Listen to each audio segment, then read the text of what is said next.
Conversations from the Field, the necessary role of students in public work. I myself am a student at the University of Alabama, and I'm an intern with the David Matthews Center for Civic Life.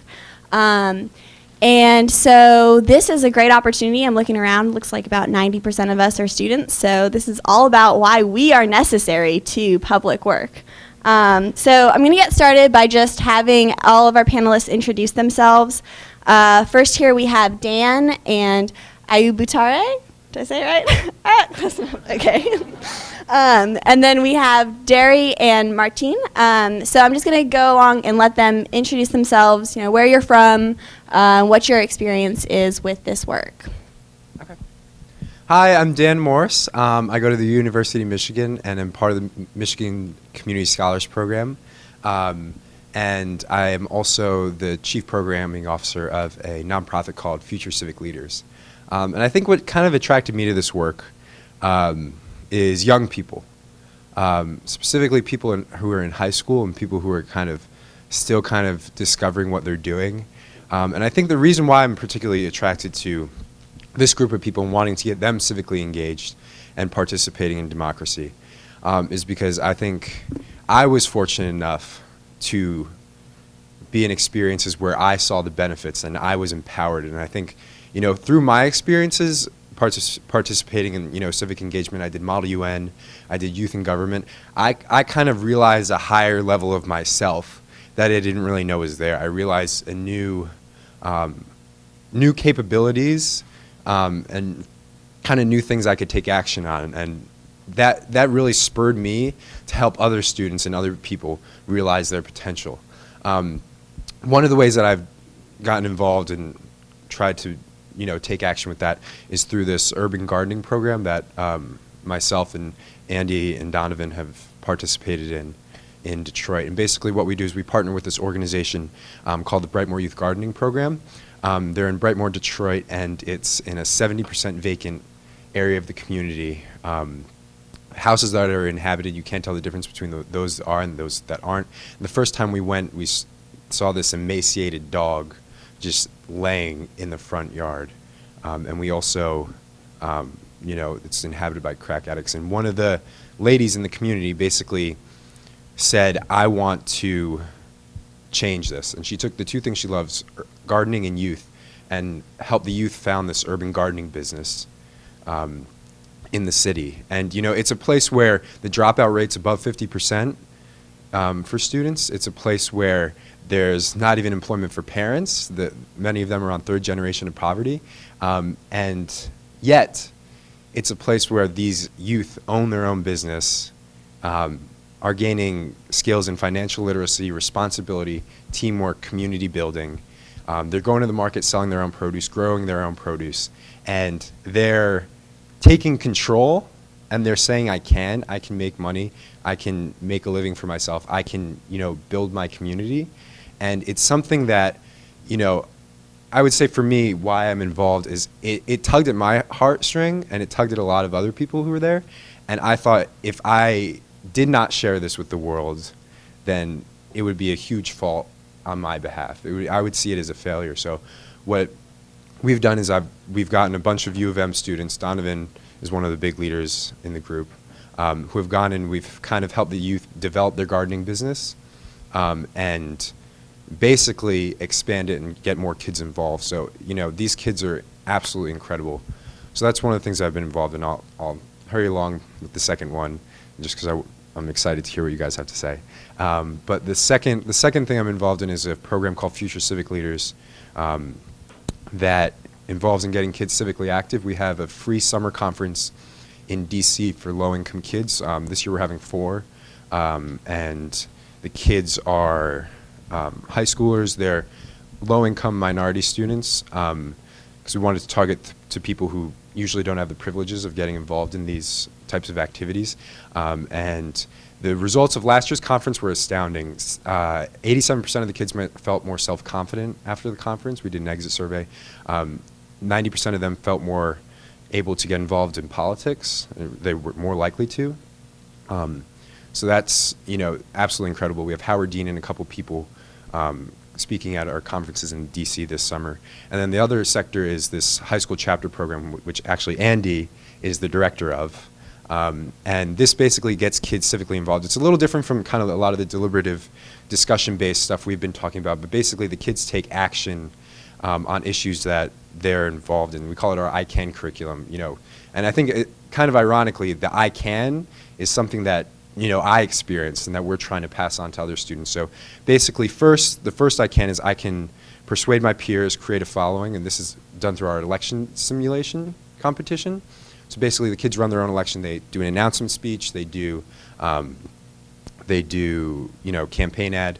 Then we also teach them civic skill sets, get them connected with a political mentor from City Hall, you know, to kind of start some discussion there, and then have an action competition. And then after they take action, we have one kid, you know, trying to set up a guardrail, you know, along a busy street that a lot of students walk by. We have one person who started a mayoral debate between both of the mayoral candidates. So it's just been a really good experience, and if any of you guys are interested, we have like a summer internship program, which is like living in DC and lots of fun stuff going on. So, you know, I'm sorry I rambled on for very long, but, you know, that's just a little bit about, you know, why I'm passionate about this and, you know, inspiring youth. So, to be civically. Hi everyone, my name is Aibatare Bertulu. I am the Community Outreach Coordinator for the Michigan Community Scholars Program. I work with Dan. In my freshman year, I was in MCSP, and that was the first time that I got experience with the program. And the reason why I decided to come back after I graduated last year from the University of Michigan, was because I felt like growing up, like I always saw on TV all these kind of things that you can get involved in, and I never really knew how I could do anything, and I felt that, you know, I guess somebody else could do that. I guess someone else could do that. And when I was in college and I was going through, you know, community service events and service justice learning, I started to realize that I could do something about that. And even though the steps that I take, you know, are maybe just in my community, like that really does make a difference in the long haul. And I'm not sure what I'm going to do in the long run after, you know, future years or whatever, but I feel like the steps that I'm taking right now, like by empowering, you know, freshmen and sophomores and student leaders, is helping me as well as them, and it's really giving me like a groundwork in which to like develop what I want to do. And I know personally I want to do substance abuse and mental health, and I'm trying to figure out a way to like tie that into social justice and the work that I'm doing right now. So it's pretty brief. Got one of my own. Cool. He travels with it. Good afternoon, everyone, friends, colleagues, heroes of mine in the room. My name is Derry Barrage, and I am a senior at Colorado State University studying communication studies as well as history and women's studies. And I'm a senior associate in the Center for Public Deliberation, directed by Dr. Martine Carcassonne. And this journey had started for me the first semester of my sophomore year. And I, as a communication studies student, I was taking a course called Public Argumentation. So it's the first half of it is debate, the second half is deliberation. So when we got to the second half of the course, talking about deliberation, we were invited, my class was invited to attend a small forum directed by Martine and a couple of his students that he had back then who were involved in the program. And being a participant, as I reflect back on it, I didn't do so well with ground rules as far as being brief, and I'll talk.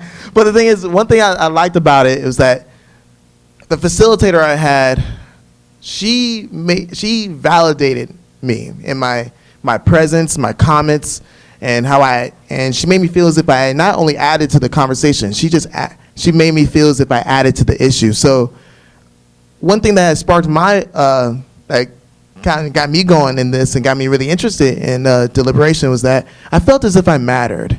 And now in doing this work and being on the other half, today, I mean, throughout this conference, I played the role of a participant, but as being a trained facilitator by Martine, I feel as if I can impact others the way I was impacted two some odd years ago. And so that's how this ball started rolling for me. And I pass you on to Dr. Martine Carcassonne. So I know I talked a little bit about some of this stuff Wednesday night, but not everyone was there. But to kind of talk about the origin story, I tell it in a lot of different ways. So one of it is what I mentioned on Wednesday night is I used to study how we talk about politics, particularly kind of comparing politicians to experts. And I got kind of bored about talking about how badly they talk about politics and decided to figure out ways of maybe making it better. So that's from the research perspective. But a lot of this was also from a teaching perspective. So I taught classes like argumentation and debate, in which students would spend all semester long on a topic and have a team of 4 really digging in on a topic, doing tons of research, and then having a debate, and then they would switch sides and have a debate again. And at the end of the class, I'd always ask them, okay, you spent all semester long on this issue. Where do you stand now? And they'd all be like, oh, I kind of see both sides. I don't know. Yeah. So it was powerful in some ways that they got away from this is a simple issue, what my dad told me is what's true, to no, this is a tough issue, but they got stuck there, right? So I eventually kind of sought out, okay, how do I go past that? And then started figuring out the deliberation stuff. So in these classes, I started teaching some of the deliberation and kind of moving forward. But then my students challenged me again. It's like, okay, so now we can have this experience in our classroom and we get to the point that we really work through these issues and start really thinking about them, but we never see that out there, right?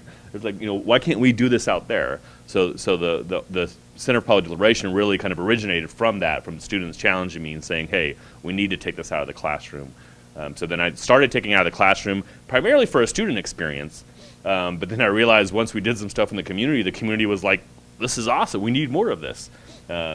So what started as just a chance to kind of train some facilitators and do some neat things in the community, all of a sudden we realized that the community needed this work. And this is pretty vital for democracy, for people to kind of take ownership of the passion and partiality and run these things. And so it's really expanded from there, of us realizing what happens before those meetings and after those meetings are critical to democracy as well, and really starting to build that skill set. But what I do now, run this center. I bring in about 10 or 15 students a semester that are chosen through an application process. So I do get to, it's kind of like an honors program. I'm picking some high quality students. They take a 3-hour course their first semester where they're trained to be facilitators and they're trained to do different things, and they start working on our projects. And they come back for at least 1 hour their second semester of practicum. And the practicum is each credit hour equals 40 clock hours. So they just kind of keep a record in a sense of how many hours. That's to complete the program, but you can get up to 18 hours of practicum to count towards graduation as general electives. So really, some of the people here, Derry and Jack and Chelsea, really kind of transformed the center in a lot of different ways, because I recruited them as sophomores. I used to always get seniors or maybe juniors, and as soon as they knew what they were doing, they were gone, right? And most of them didn't have the general electives to play with, but when I started, all 3 of them started as sophomores, and all 3 of them have been with me for 3 years. And all 3 of them now, I can just kind of hand it off to them, and they do stuff on their own. So the stuff that at least the 3 of them have been doing, and now I'm recruiting. I've got some new sophomores here today that are just starting, that we're trying to get brainwashed. Passionate about the work. But the stuff they're doing real stuff. They're facilitating meetings. They're running a small table with mayors and CEOs and those type of things. So in terms of what we'll be getting into of the work the students been doing, I think it's been a great fit, and I talk about it as a win-win-win-win. That the students win, because I think they get some great experience, that the community wins, because we're running these meetings and giving them capacity, and some of the meetings we run, if they wanted a private foundation to do it, it would cost them $5,000, $10,000 for the night, because I'm showing up with 30 trained facilitators to run small groups. The university wins because they're getting good press, and I win because I'm a tenured faculty member, so I also have research responsibilities, so I get to study what I'm doing, and it gives me unique aspects because I get to be both a theorist and a practitioner. So hopefully this is something that when we come back to this conference at the 15-year anniversary of the conference, there's 150 programs across the country that are having students play this role.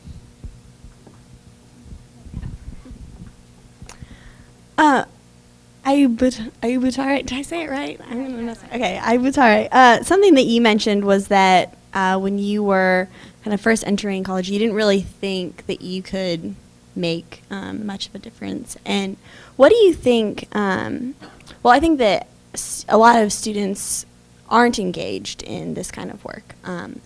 And what do you think are the unique contributions that students can make to this work?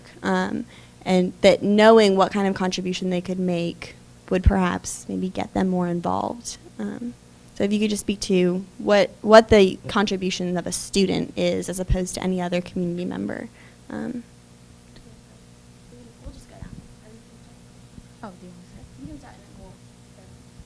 Okay, I think that for students, especially coming into the university, getting involved in like student organizations that are around social justice and community service, like MCSP, is a good way, because sometimes you come in and you don't know what you're interested in, you don't know where to start, you don't know like who to talk to. And if you have like established organizations or departments that can help you along the way and kind of tell you, hey, you know how to do art, well, you can, work with children who are interested in doing art. Hey, you know how to do, you're interested in sports, you can teach, kids after school about these sports. So I feel like sometimes people feel like community service is just going to a soup kitchen, or it's just going to Habitat for Humanity, but it's really whatever you make it to be. And when I learned that, I really enjoyed it a lot more, because I knew community service in high school. I knew food, pantries and food can drives and all that stuff, but I didn't really know that you can really create it yourself. So was there another aspect too?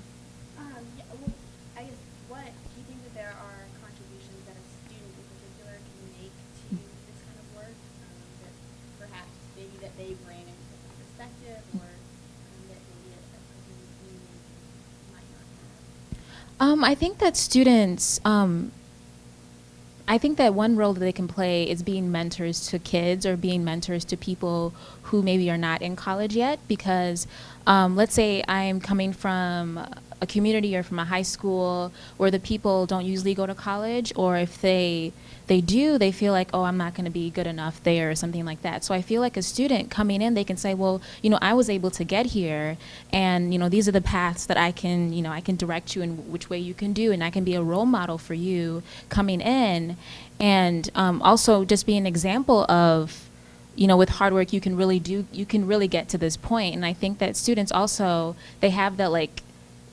they're like almost adults, they're almost adults, but they're also young enough that they associate with like the younger crowd too. Yeah, I think contribute specifically to what particular type of work were you asking? The work that you do, public work, just in general. Okay. Yeah, I think students can. I'm trying to think of how I should phrase it. I think students can contribute because I think they're a very cared about group in society. I think a lot of people, they're kind of vying for the kids to do well. And I think that it's important that kids don't belittle their opinion because of they're only in high school, or because they aren't as educated, or they're not in a position in society. And I think kind of a lot what Kendra was talking about in her breakout session with talking with public officials, a lot of it is, recognizing that it's important for students to recognize that their voices are valid and that they have as good eyes as anyone else, and kind of taking ownership of that, and not being afraid to contact a public official, or not being afraid to contact, someone who's running an organization and saying, I would like to help out, or, I would like to get involved, and not seeing age as a barrier, and seeing it more as an opportunity to, gain experience, and also to provide a new perspective, because I think a lot of the organizations that, we're talking about don't have a student perspective. They don't have, that type of insight. So I think definitely taking ownership and recognizing your ability, and recognizing that your voice is as powerful as anyone else in the room. So regarding student contributions to the field, or to the work that we do, it's kind of interesting how messages are impactful. So messages stick most, or messages matter most when it comes from people who that look like us, talk like us, dress like us, from the same communities that we're from. It's relatability. And so being students and doing this kind of work, we have the capacity and the energy to capture a variety of audiences. That's especially on a college campus, because we're relatively in the same age bracket. We're from similar communities. We talk like each other. We act like each other. We're a micro community. And so the thing is, being students and doing this work, we can impact those other students. And and those students that are on our campuses, they're from a variety of communities that span across the country and even across the world.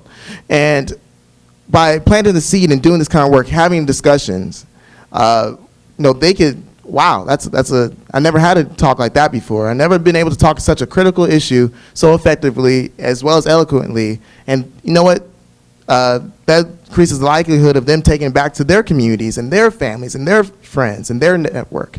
And students, how they contribute to this field is pretty much bringing a freshness in. I mean, we're vibrant. We're full ideas. We're very colorful in nature. And so the thing is, bringing that freshness of perspective and essence into a discussion or even in doing this work, really enhances what is currently going on, the issue. And my motto is, you got to enhance to advance. And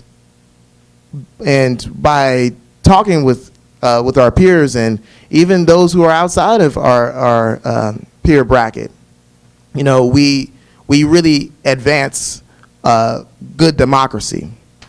And I think it's very important to do so. Yeah, I mean, I think students are critical to all forms of this work, and I think to go with the conference theme and sense of the toolkit, I mean, I think a key part of the toolkit is the service stuff, the service learning of getting out, doing the Habitat for Humanity and doing those things and realizing the true problems of your community and making that connection. And part of the toolkit is advocacy, right? Part of the toolkit is knowing how to make your voice heard and how to build a campaign and those type of things. And then the new part of the toolkit that I'm obviously particularly passionate about is more on the deliberative side. In lots of ways, the students are just a perfect resource for passion and partiality to train these students as facilitators. I mean, just what you were just saying, doing this work is hard and it's slow. And a lot of the people that do the work that I do that have been connected with these centers burn out after a while because it's tough to kind of do this work. I get new students every semester. I get to introduce this stuff to new students every semester, and every semester I get a couple that are brainwashed. I mean, they become passionate, right? And they fire me up, right? And I've got three of the students here with me right now have been in the program for 2 months, right? And they wanted to take out half of their spring break to come to Oxford, Ohio, to talk more about deliberation, right? So that refreshing, that firing up as new people every semester to be able to do this work, and it's tough for a community to have enough capacity to do the kind of stuff that we do. For me, without using students, I mean, how are you going to find 30 really smart people that are willing to give up that much of their time, but don't have a strong perspective on an issue, right? That are willing to be impartial. But for me, and I don't feel, hopefully, maybe we can ask them, I don't feel I'm exploiting them, right? But they're cheap labor, right? I give them class credit, they give me a whole bunch of high quality time, because again, they're really smart people, right? So for me, it just works really well that the students refresh me every single semester. I get a whole bunch of their time for very little money, and it's not my money, and they're good at it. And if I get them early enough, they're taking the ball and running with it. And so the center has so much more capacity than I could ever give it, because these students are running their own projects and coming up with their own topics and learning new ways of doing things and coming back and teaching students things that I don't even know.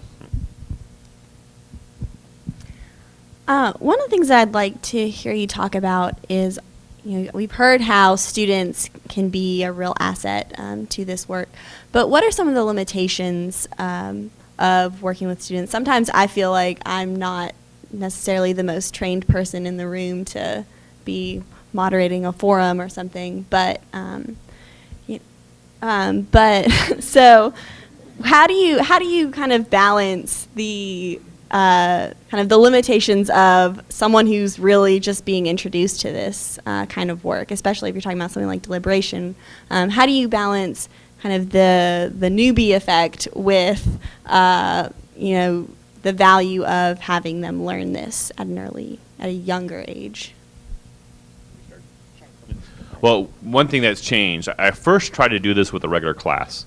And regular class in terms of anyone who wanted to could sign up for it, and a regular class in the sense of, well, it was one semester, and it failed miserably.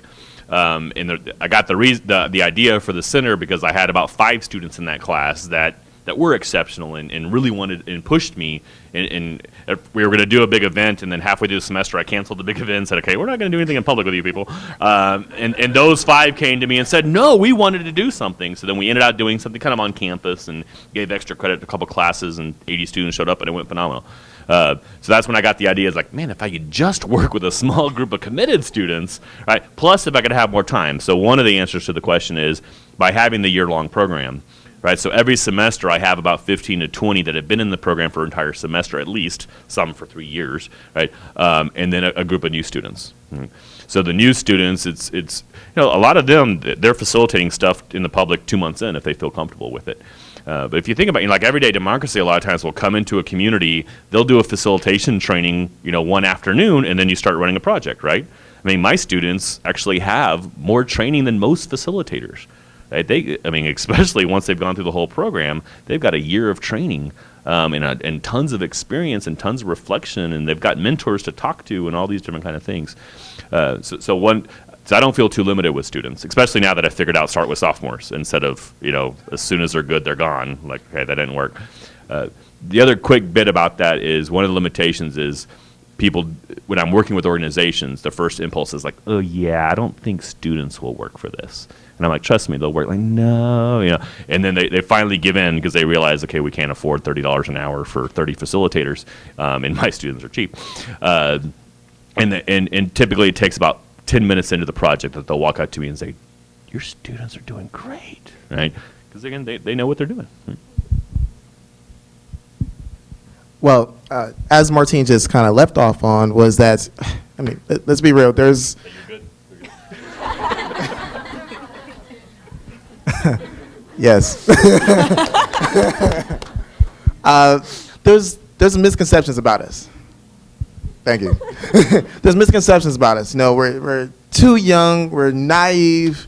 We're still trying to figure it out. We can't take these issues seriously. We don't know enough about them. It's tough. It's tough, especially if you're working with those adults, because we're the kids, right? We're known as kids to these people, or to many people, few. And I feel as if I haven't been able to, I can't fully speak on that as far as everyone in the room. All I know is that through my experience, I haven't had to deal with much of that because of the work that Martine has done.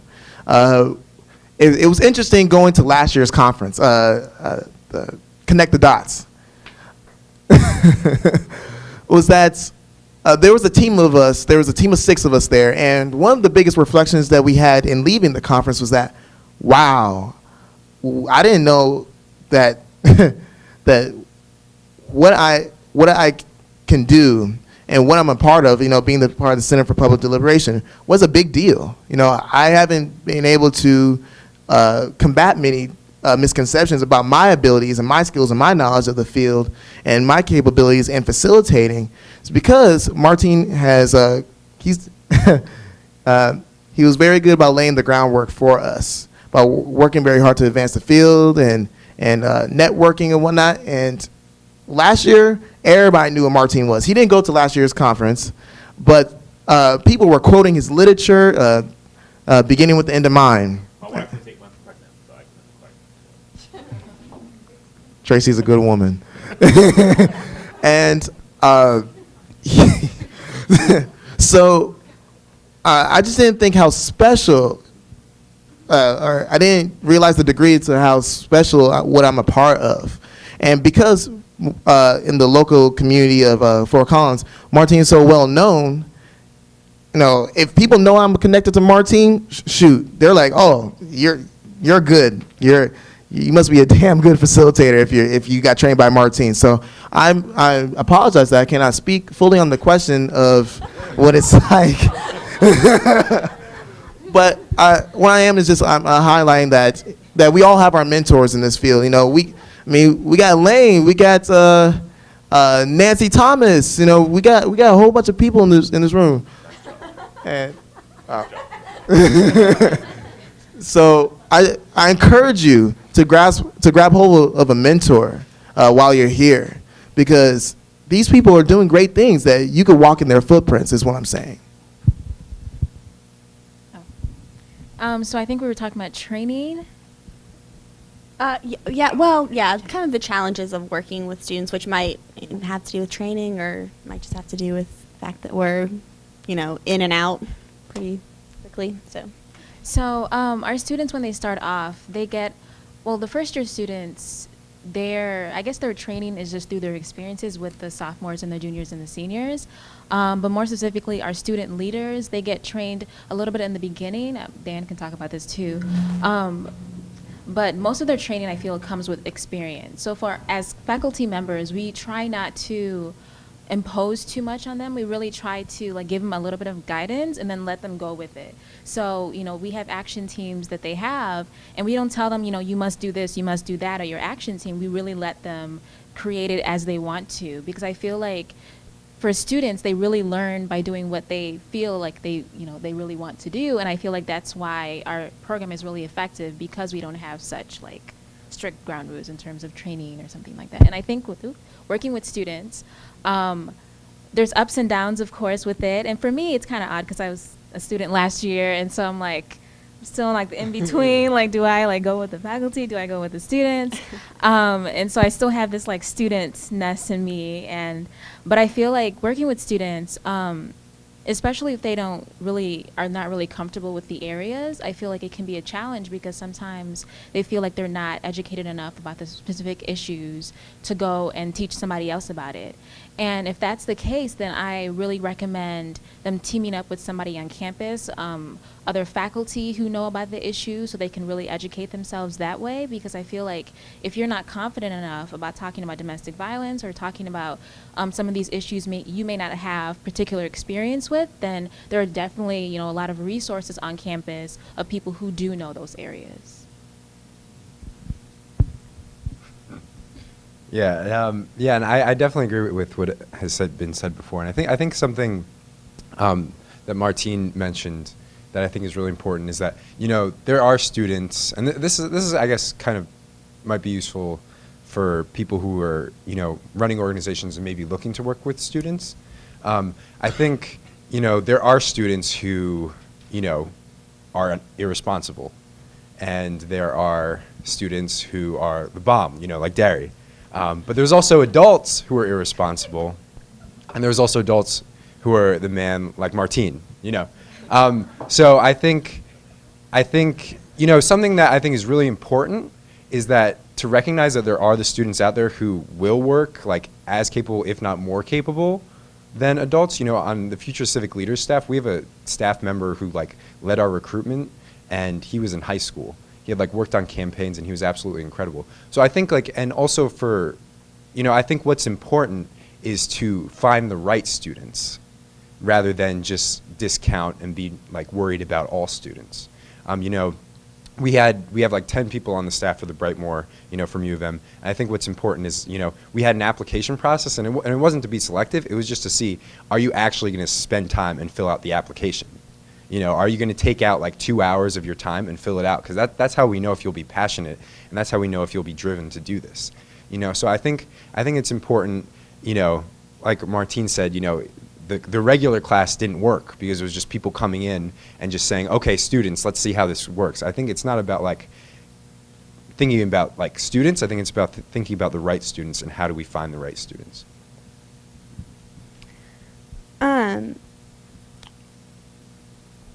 Well, we have about 10 minutes left. So one question that I would like to know is that there are a lot of opportunities, well, at least at some of the universities that we're representing anyways, there are a lot of opportunities to get involved with this kind of work where you can be really engaged as a student. And how can students continue this work after we leave? Do we need to go and work with an organization like Everyday Democracy? Or can we do that, like you're working with a nonprofit? How do we get engaged in that work after we leave? And for students who maybe did only realize their senior year in college that they could be really active, how do we kind of capture that energy and sustaining after we're done? Thank you. Hello? Oh, there we go. So the thing about doing this work is that I am a believer that this work channels itself into many facets of our lives. All right, so those of us who are facilitators, do you ever found yourself facilitating like the conversation with your friends or your significant others? Right on, system. So you take this work and you if you become passionate about it and it becomes ingrained within you in the way you communicate and you interact in the social world to the extent that you bring it with you in your relationships, whether they be romantic or just interpersonal. You bring it to your workplaces, your organizations, your clubs, your family gatherings. This work is very vast.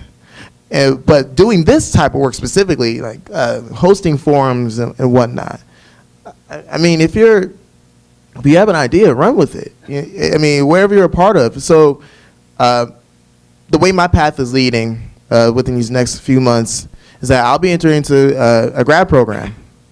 And the one way I can incorporate this work is, as well as there's a practical side, what we're doing here at this conference, there's also a theory side. So the thing is, there's a lot of literature that could be produced on this field. I mean, this is it's a newer field and it's still growing. So as a scholar, I have the opportunity to advance the research in this field through my writing. And as well as if you're planning on, if you're not heading down that path, if you're going into the industry side, pick up a spot in the workforce in which you are a meeting planner. You can conduct your meetings in a deliberative fashion, or even if you become the manager, or you have an entry-level position of like an administrative assistant. There's always work to be done that filters itself into this field, and I wouldn't discount the work that you do and the way that you live your lives, because you don't have to be a trained facilitator, or you don't have to know how to host a process or build a forum from the issue analysis all the way to the action steps or the convening. This work can be done in the many facets of your living, and it's whether that's successful or not for you, or however you define as success. But there's definitely an impact of doing this work, and I feel as if that's something to be understood. Thank you.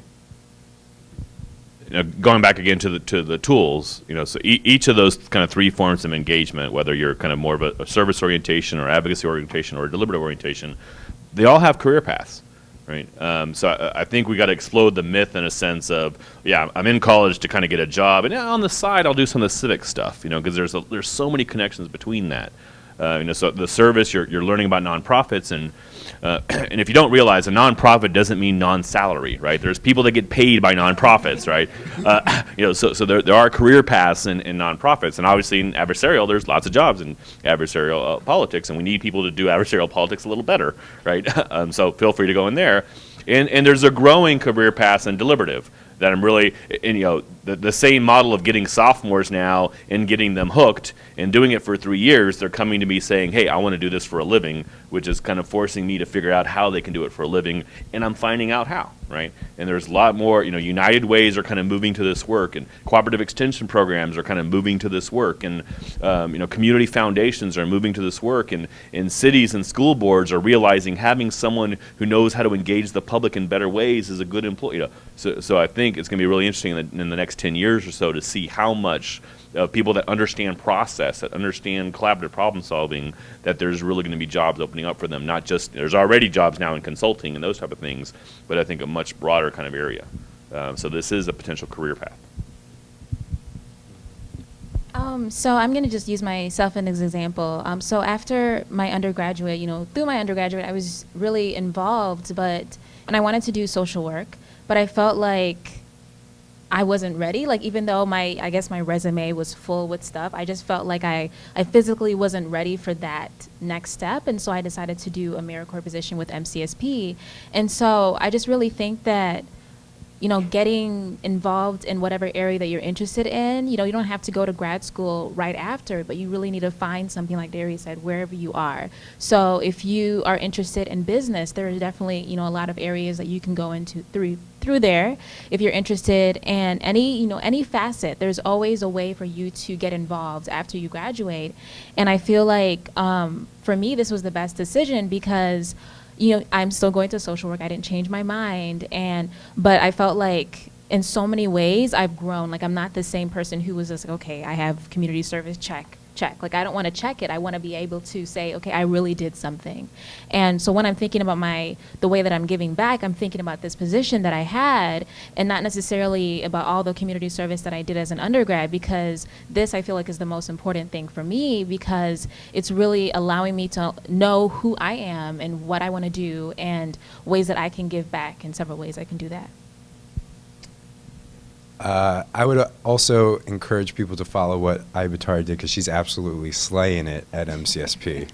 But enough for the corniness. I would say, at least from my experiences, kind of following this path, I think it's really, really, really important to walk with purpose. And what I mean by that is that I think what you want to do, and this actually goes really back to what Derry was saying in the beginning, just kind of how meaningful it is to him, the work he does, and kind of how meaningful it is to everyone in, Martine's program. If there's something you're really passionate about and that strikes a chord with you, recognize that it's, there's millions and millions of people in the US. There's thousands of people who that chord is striking with too. And I think a lot of times, when people look for doing something in the future, they want to approach a big objective. They really see it as overwhelming. But know that what your purpose is, you're not alone, and people want to help you with that purpose, and people are buying into that purpose too. So don't be afraid if you want to go into environmental protection or something. Don't be afraid to contact the EPA or someone high up and say hey, I want to do this. And I want to get involved, and I want to have a big impact, because you're helping them. You're basically saying I want to impact the work you're doing. I want to contribute. I'm just a student. I don't know everything I'm going to know within 10 years, but I want to contribute. And I think kind of walking with that purpose and recognizing that there are people around you who can build with you, who you can learn from, and that kind of having that fearlessness of purpose and recognizing that people around you want you to contribute to that purpose. I think that takes you very far, and I think that helps you build stuff, like Derry and Martine and Ibatare have built. And I think, getting around those people really opens a lot of doors and helps you build programs that the Deliberation Center, I'm sure, is going to spread to colleges and colleges, and just getting people around you with that purpose and walking with it fearlessly, I think takes you a really, really long way. Yeah. All right, I think that's going to have to conclude our panel for this afternoon. But I just want to give a big thank you to all of our panelists. I'm sure they'll all be around for the rest of the conference if you want to ask them more questions. Sure. Just a quick pitch, if anyone's interested in working for future civic leaders, we have spots open for the summer and lots of other opportunities. And we're also going to be starting college chapters, so if you maybe want to start a college chapter, who knows, could be fun. And I encourage you all to attend the Be Our Guest process that's about to be right now. Or you could attend the God and Grits also. 112. We're playing with the keypads again if you want to play with the keypads. Be our guests. Be our guests. Put our facilitation to the test. Or you can give some good old Southern God and Grits. You just lost all your social capital. All right.